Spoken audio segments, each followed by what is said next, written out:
తిరుపతిలోని శ్రీ వెంకటేశ్వర విశ్వవిద్యాలయం contract లెక్చరర్లు pen down చేశారు. ఉద్యోగ భద్రత కల్పించాలని, అసోసియేట్ ప్రొఫెసర్ల నియామకాల్లో అర్హత కల్పించాలని డిమాండ్ చేస్తున్నారు.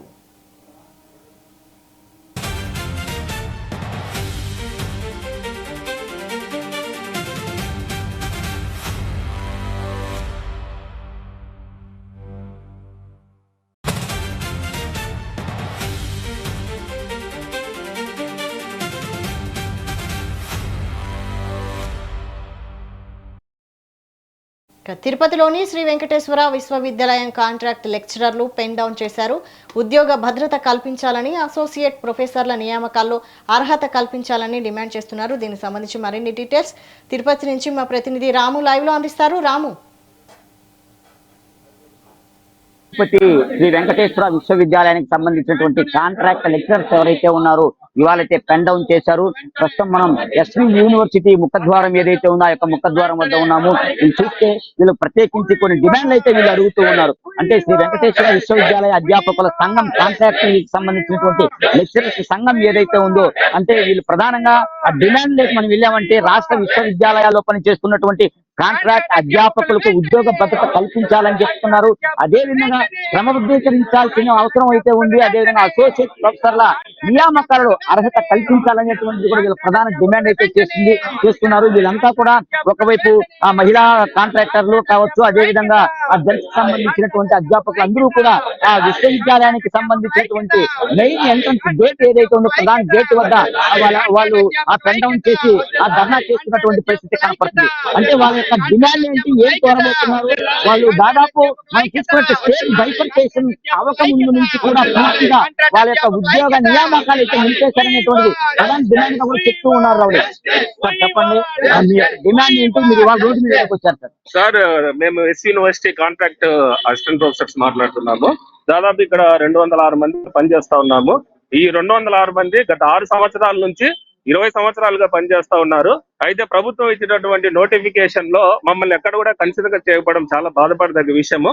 మా యొక్క ప్రధాన డిమాండ్ ఏమంటే ఇమ్మీడియట్ గా మమ్మల్ని రెగ్యులర్ చేసేసి క్రమబద్ధీకరించి తర్వాత నోటిఫికేషన్ ని వెళ్లాలనేసి మేము కోరుతున్నాము.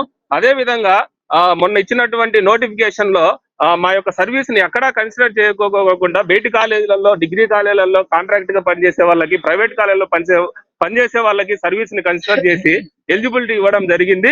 దాన్ని కూడా మేము ప్రత్యేకంగా చెప్తున్నాము. మాకు ఎలిజిబిలిటీ ఇచ్చి మమ్మల్ని క్రమబద్ధీకరించి తర్వాతే నోటిఫికేషన్ చేయాలనేసి మేము కోరుకుంటున్నాము. ఇది రాష్ట్రంలో ఉన్నటువంటి జాగ్ ద్వారా మాకు పిలుపు ఇవ్వడం ద్వారా మేము రాష్ట్ర వ్యాప్తంగా ఉన్నటువంటి అన్ని విశ్వవిద్యాలయాల కాంట్రాక్ట్ అధ్యాపకులంతా మేము ఈ ధర్నా చేస్తున్నాము. కంపల్సరీ మమ్మల్ని రెగ్యులర్ చేసేంత వరకు మేము పోరాడతాము. మమ్మల్ని రెగ్యులర్ చేసిన తర్వాతనే నోటిఫికేషన్ చేయాలనేసి మేము కోరుకుంటున్నాము. అంటే మరికొంతమంది ఉన్నారు సార్, చెప్పండి. ఇప్పుడు మీరు స్టేట్ బైఫర్కేషన్ కాకముందు నుంచి కూడా మీరు మీ యొక్క ఉద్యోగ భద్రత గురించి పోరాడుతూనే ఉన్నట్టు కూడా మనకు తెలుస్తుంది. అంటే మీరు ఏం చెప్పదలుచుకుంటారు? రాష్ట్రంలో అన్ని యూనివర్సిటీలో కూడా దాదాపు 60-70% కాంట్రాక్ట్ అధ్యాపకులతోనే యూనివర్సిటీలు రన్ అవ్వడం జరుగుతూ ఉంది. సో కాబట్టి కాంట్రాక్ట్ అధ్యాపకులను ఈ రోజు అంటే కాంట్రాక్ట్ అధ్యాపకులు ఇంటికి పంపించేటువంటి క్రమంలో ఈ నోటిఫికేషన్లు కూడా ఇవ్వడం జరిగింది. సో ప్రధానంగా కాంట్రాక్ట్ అధ్యాపకులు అసోసియేషన్ తరపు నుంచి కోరుకోవడం ఏంటంటే, ఎవరైతే గత 7-8 సంవత్సరాల నుంచి 20 సంవత్సరాలకి యూనివర్సిటీలో పనిచేస్తున్నారో వాళ్ళందరినీ కూడా ఫస్ట్ క్రమబద్ధీకరించాలనేది ప్రధానమైన డిమాండ్. సో అంతేకాకుండా ఎవరైతే ఇప్పుడు యూనివర్సిటీలో కాంట్రాక్ట్ బదిలీలో పనిచేస్తున్నారో వాళ్ళ పొజిషన్స్ ను వదిలేసి మిగిలితే ఏవైతే వేకెన్సీస్ ఉన్నాయో వాటికి మాత్రమే నోటిఫికేషన్లు ఇచ్చి వాటిని ఫిల్ చేయాలని చెప్పేసి ప్రధానంగా మేము డిమాండ్ చేస్తున్నాము. సో అంతేకాకుండా 8 సంవత్సరాల ఎలిజిబిలిటీ ఉన్నటువంటి వారందరికీ కూడా అసోసియేట్ ప్రొఫెసర్ నియామకంలో డైరెక్ట్ గా ఇంటర్వ్యూకి అటెండ్ అయ్యే విధంగా ఎలిజిబిలిటీ కల్పించాలని చెప్పేసి కూడా మేము ప్రధానంగా డిమాండ్ చేస్తున్నాము.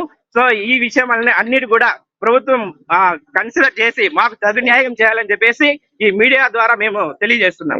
మరికొంతమంది యొక్క మహిళా కాంట్రాక్ట్ చేస్తున్న ప్రొఫెసర్స్ అయితే ఉన్నారు. మేడం, మీ డిమాండ్ ఏంటి, ఏం చెప్పదలుచుకున్నారు? మీరు ఇవాళ రోడ్డు మీద ఎందుకు వచ్చారు మేడం? దశాబ్దాల తరబడి కాంట్రాక్ట్ ఫ్యాకల్టీగా యూనివర్సిటీలో వాళ్ళ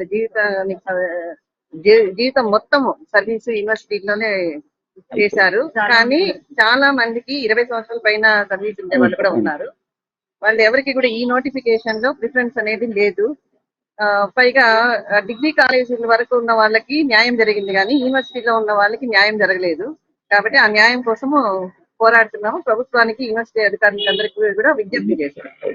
మరికొంతమంది అంటే ఏంటి మేడం మీ యొక్క డిమాండ్ ఏంటి అంటే మొదటి నుంచి కూడా ఎప్పుడు మీరు రోడ్డు మీదకి రాని వాళ్ళు అంటే 20 ఏళ్ళుగా కూడా మీ యొక్క సర్వీస్ ఇస్తూనే ఉన్నారు కానీ మీకు అనుకున్నటువంటి స్థాయి హోదా కల్పించలేనటువంటిది మీ యొక్క భావన అనేది తెలుస్తోంది మేడం. అవునండి, చాలా ఏళ్లుగా రెగ్యులర్ చేస్తారన్న దీంతోనే మేము చేస్తా ఉన్నాము. ప్లస్ ఏంటంటే నాక్ కానీ ఏఎన్ఆర్ఎఫ్ ర్యాంకింగ్ కానీ దేనికైనా కానీ మేము వాళ్ళకి ఇచ్చిన ఉపయోగపడుతున్నారు. ప్రతి ఒక్క పనిను చేస్తున్నాము. అందుకని మేమేమనుకున్నామంటే ఎప్పటికైనా మన గవర్నమెంట్ మనకి ఉద్యోగ భద్రత కల్పిస్తుందేమో అని మేము ఈ రోజు అనుకున్నాము. నోటిఫికేషన్ లో కూడా ఎటువంటి ఇంపార్టెన్స్ మాకు ఇవ్వలేదు.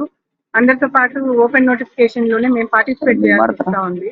అందుకని మావి రెండే అండి. ఒకటి, మా సర్వీసెస్ ఇన్ని రోజులు కష్టపడిన సర్వీసెస్ గుర్తించమని అడుగుతున్నాము, రెగ్యులరైజ్ చేయమని అడుగుతున్నాము. దీని మేము చాలా సార్లు రిప్రజెంటేషన్ ఇచ్చాము, గవర్నమెంట్ కి ఇచ్చాము, మినిస్టర్ గారు కూడా ఇచ్చాము. ఈ నోటిఫికేషన్ ముందు కూడా స్టేట్ బాడీ వెళ్ళి రిప్రజెంటేషన్ ఇవ్వడం జరిగింది. అయినా కానీ ఎందుకు ఇది మా విషయానికి వచ్చేసరికి మేము అనుకున్నది ఏది జరగడం లేదు.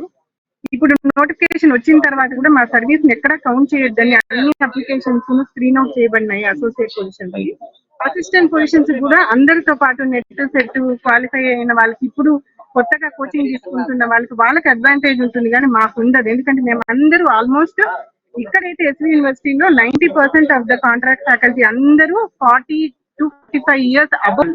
ఇప్పుడు కూర్చుని అందరితో ఎగ్జామ్ రాయడం అనేది సమంజసం కాదు. అటువంటి ఏజ్ గ్రూప్ లో కూడా మేము లేము. సీరియస్లీ దీని వల్ల మాకు ఏదో ఒకటి చేస్తారేమో అని ఇన్ని రోజులు వెయిట్ చేశాం కానీ ఏమీ జరగలేదు. కాబట్టి ఒకసారి మా గలం రోడ్డు మీదకి వస్తే అన్న స్టేట్ గవర్నమెంట్ మమ్మల్ని కన్సిడర్ చేస్తుందేమో అన్న భావంతో ఆ స్టేట్ బాడీ పిలుపు ఇవ్వగా మేమందరము ఇట్లా బ్యానర్స్ తీసుకొని బయటకు వచ్చి శాంతియుతంగా మా వాయిస్ ని గవర్నమెంట్ కి వినిపించాలనుకుంటున్నాం. సార్ అసలు ఏంటి సార్ మీ యొక్క డిమాండ్ ని గవర్నమెంట్ పరిష్కరించకపోతే మీ యొక్క తదుపరి కార్యాచరణ? అంటే మా జాయింట్ యాక్షన్ కమిటీ ఏం చెప్పి దానికి అనుగుణంగా మేము నడుచుకుంటాము. అంతే, హక్కులను కాపాడుకునే వరకు మేము పోరాడతాం. ఈ యొక్క కాంట్రాక్ట్ లెక్చరర్ ఏవైతే ఉన్నారో అంటే దాదాపు ఒక 20 నుంచి 28 సంవత్సరాలుగా కూడా పూర్తిగా వాళ్ళు ఆ యొక్క కాంట్రాక్ట్ వృత్తిలోనే కొనసాగుతున్నారు. ఎంతో మంది ఆ విద్యార్థులను కూడా భావి తరాలకు అందించేటువంటి ప్రయత్నం చేస్తూనే ఉన్నారు. బట్ యూనివర్సిటీలు ఏదైతే ఉన్నాయో అంటే నాట్ ఓన్లీ ఎస్వి యూనివర్సిటీ, ఆ స్టేట్ వ్యాప్తంగా ఉన్నటువంటి విశ్వవిద్యాలయాలు ఏవైతే ఉన్నాయో ఈ విశ్వవిద్యాలయాలంతా కూడా దాదాపు 28 సంవత్సరాలుగా కూడా తమ సేవను ఆ యూనివర్సిటీ వాళ్ళు వినియోగించుకుంటున్నారే కానీ తమ సేవకు తగ్గట్టు గుర్తింపు అయితే లేదు, ఆ యొక్క వేతనాలు అయితే లేవు, తమ యొక్క రెగ్యులర్ గా ఎవరు పోస్ట్ చేయలేదనేటువంటిది వాళ్ళు ప్రధానంగా అయితే డిమాండ్ చేస్తున్నారు. అంటే ప్రభుత్వం దిగిరాని పక్షంలో తమ జేఏసీ ఏదైతే యాక్షన్ తీసుకుంటుందో రాష్ట్ర వ్యాప్తంగా అదే విధంగా కూడా పూర్తి స్థాయిలో తమ యొక్క డిమాండ్లను పరిష్కరించేంత వరకు మొత్తం పోరాటం ఆగదనేటువంటిది కూడా ఈ యొక్క ఎస్వి యూనివర్సిటీకి సంబంధించినటువంటి కాంట్రాక్ట్ లెక్చరర్లు అయితే చెప్తున్నారు. రావాలి